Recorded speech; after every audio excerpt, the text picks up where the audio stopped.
All right, so we're going to talk about the build of this fish room today. Talk about how you get water in and out of here, how you heat the place. You got all it. the air filtration. There's a lot of stuff that I can tell you definitely put a lot of thought into. So, and just this is part two, I should add. Yeah, it is part two. Yes. Yeah. So we're back. We're still here with Karl from James River Aquarium Society, his awesome fish room, and we're going to talk about. You got it. This fish room. So we already looked at all the tanks. So check out that video if you haven't seen that. But now let's talk about everything else. Yeah. So this is a detached garage from my house, and it does not have water. So I only have a garden hose that's coming to the garage. Okay. So I do not have a water heater to bring water up to temperature. So what I do is a little different. But if we can look right up here. I have two 275-gallon totes, and how it works is this is just a timer right here. That's a switch, and I have an electric water valve right here, and I just have a hose going to the outside the garage. So I hit this for 30 minutes, and then it just starts putting water in the totes, and that's how I fill it up. I don't heat the water. I just let it sit in there for 2 days, and I bring it up to the temperature of the fish room. Okay. So after it's at the temperature of the fish room, I get on a ladder, and I put some safe. I got some holes in the top. I put some safe in there. I was using a carbon block filter originally, but in Chesterfield we have chloramines in the water, and the carbon block just wasn't cutting it to my standards, so I just decided that I would put safe in my water all the time. I'm super spoiled. I have a well. Right. So all the time I have treated water right here. Okay. And how do you get it up there? How do you get the safe in there? So how I get the safe in here is I have a ladder, and there's a hole in the top corner of each of the totes that you can barely see up there. Yeah. And I just take 2 of the big tablespoons and put them in each one. Okay. So. Gotcha. It's kind of old school, right? But it works for me. And then I have a pump, right? So if I'm doing water changes, I can do water changes a couple different ways, right? So I basically just have a hose, and I turn this on right here to get water in and out. And then most of my tanks are set up with this system right here. Yeah, I saw that. So just an overflow? I can do, it's an overflow, and I can do water changes a couple ways. I could just stick this in here and turn on the water, and then it'll just start overflowing over the top of here. If I want it to go faster, I can just go ahead and turn on the pump. The pump works off a sprinkler timer, and the auto water change on the rest of the system has little valves that the sprinkler timer turns on and off. So I can set it ahead of time to just do automatic water changes. Okay. But basically, I turn on the pump, and then it'll start just getting jet speed on the water here. So the pump, so you could do a gravity drain, or you could do a pump. I gotcha. All right. But you said, so these are on a different system over here. You said over there is an automatic water change? Yeah, so we'll talk about that, yeah. Gotcha. And then I can do water changes a couple different ways. So the water's coming out here. Let me shut it off. And so where does that all connect to the sump in the back? Okay, so the sump system is separate than the water change system, okay? So what happens with the sump system is instead of using a small tank on the bottom, I'm using 3 55-gallon barrels. And the water comes out of the tank. It goes through PVC on the back, goes into the first barrel. It's full of K1 media that is just moving all the time in the barrel as moving media. It comes out the top. Let's go over here and we can show you over here, okay? Okay. So let's show you what happens with the sump system, okay? Because this one is more accessible, right? Yeah, that's definitely a lot easier. So I've seen this. I mean, people use this kind of system for ponds and stuff. Yeah. Where it just basically drains gravity, and you have one pump that Yeah, so in here I want a lot of water flow if I have big fish. So I have 2 pumps, and one pump is going to the 3 180s, and the other pump is going to the 2 210 tanks. But the water is basically coming out in here, and it's just this K1 media that is turning in here all the time. The water goes through here and comes back out into the top of this barrel, and then goes. So there's a couple things going on here. The water's coming out. You can see it coming out. Yeah. And this helps break up the water. It goes to a drip pan that's got a whole bunch of holes drilled, and then it's got a port foam sponge underneath it. That's about 4 inches, and then it's got bio balls all the way to the bottom. Okay. So it's going through bio balls all the way to the bottom. Then it's coming out here and coming into here. And this is the return area. So I've got a temperature controller with some heaters.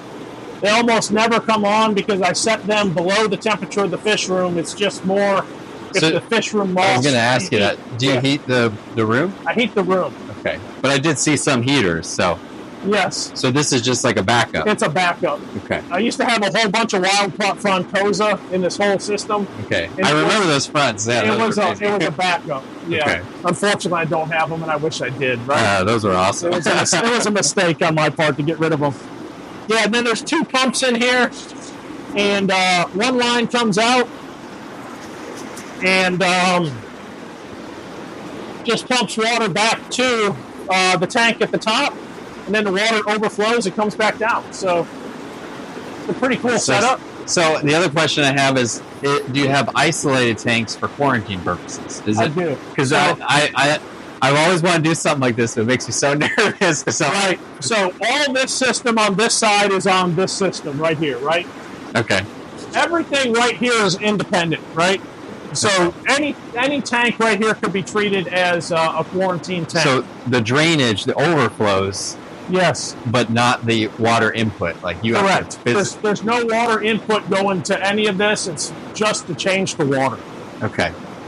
So, for example, the 840 breeders on the top, and these 330 longs right here, they're on a sprinkler valve that's right here. Okay. Okay.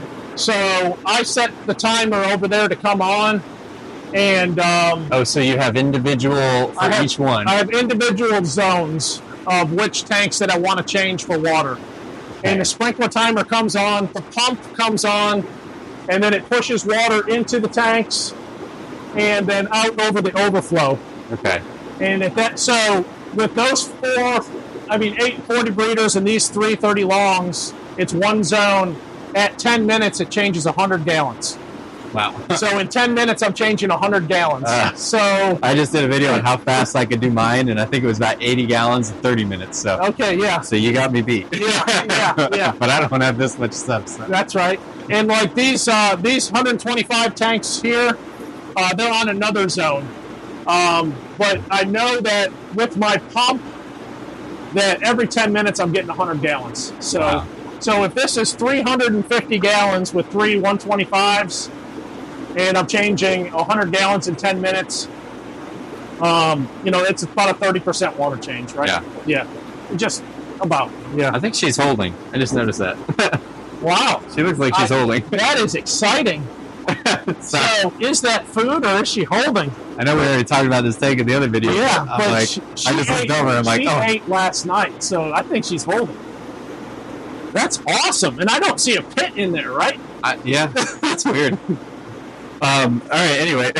You got it. So I'm curious about the drainage system. Yeah, so the way the drainage system works is, so the water comes, the water comes in right here, right? And just automatically flows into the tank. And then it goes over the top of here. But there's a couple different things I can do with this. With the auto water change, the water can flow in and then just straight out the top. Or if I wanted to individually change the water in this tank, I could turn this pipe. Oh, okay. And then I can just do a 50% water change Or whatever percent you... or whatever percent. Or I can come up here to 10. I could come down here and I could go to, basically 95% if I wanted to. Huh. It would just keep sucking the water down all the way. That's...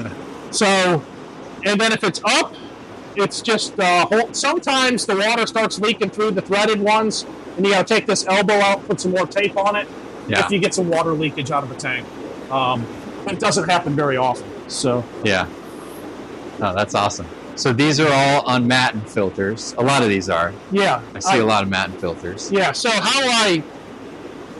most of the tanks in here that are not on a sump, I have a small blower right up here.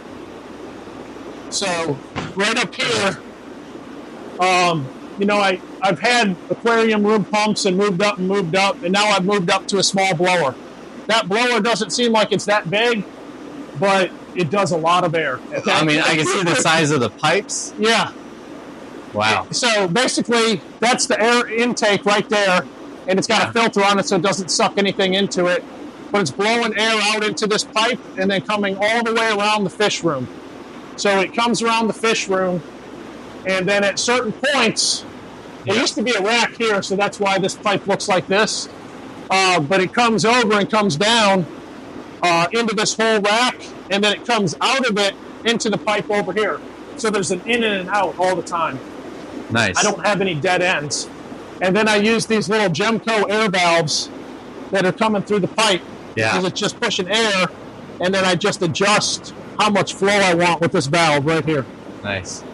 Now, do you have any kind of backup system, or is it just... That's it. That's it. That's it. I do have a spot right up here where I can stick another air pump like this. Linear piston pump. That's actually, I think that's not the one I have. But.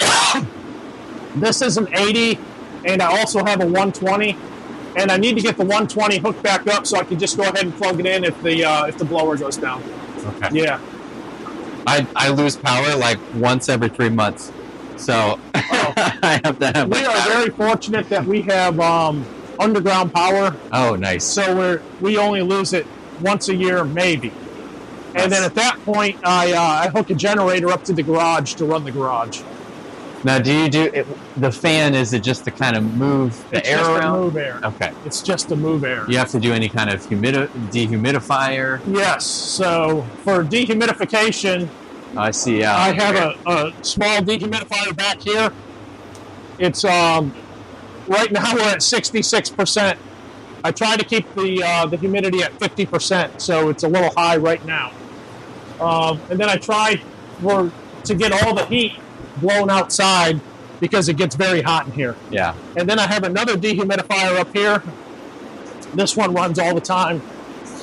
But this is a dehumidifier too. Oh yeah, I see it. So it's running all the time too. And I've recently ordered a mini split for the garage, a 2-ton mini split. Okay. So I'm hoping that maybe I can get more of a constant temperature and my humidity will go down. With having some air conditioning in here, because I don't have air conditioning right now. Okay, that's what I was going to ask you. With this being a garage, does it get hot, or you just open the doors? So in the summertime, if it's 90 degrees outside, it's 85 in here. Yeah. And then in the wintertime, I heat the garage to about 76-ish. And then all the tanks are always 2 degrees lower than whatever you're heating the fish room at. So. Gotcha. Is that 85 a problem, or it's not a problem because it's a random swing, right? So it's a gradual. During the day, it gets hotter, and then a gradual down. Cools off at night. And then I tend to get water in here and get the water a little cooler, not let it get to the temperature of the fish room per se, and do a lot of automatic water changes to try to keep the tanks down on the temperature too. So that's the plug for living in Virginia. We have the perfect weather. So you're looking for an aquarium spot to live. That's Richmond. right. I mean, I live in Roanoke, but you can come to Richmond. You don't lose power in Richmond. You lose power in Roanoke. That's right. Well, that's awesome. Yeah. I mean, I'm trying to think if there's anything else that I missed, but I mean, air, heat, covered everything. That chocolate Flecko's distracting me. That's amazing. So, But anyway, yeah, thanks a lot for walking us through that. If you guys have any questions, drop them down below, and you got it. And, Karl will check it out. He can answer it. I can't answer everything, but this is absolutely incredible. Thanks a lot for thank you for coming. To let me walk around and look at all this. But anyway, I hope you guys enjoyed, and I'll see you in the next one. You got it. Thank you, guys. Wish list out.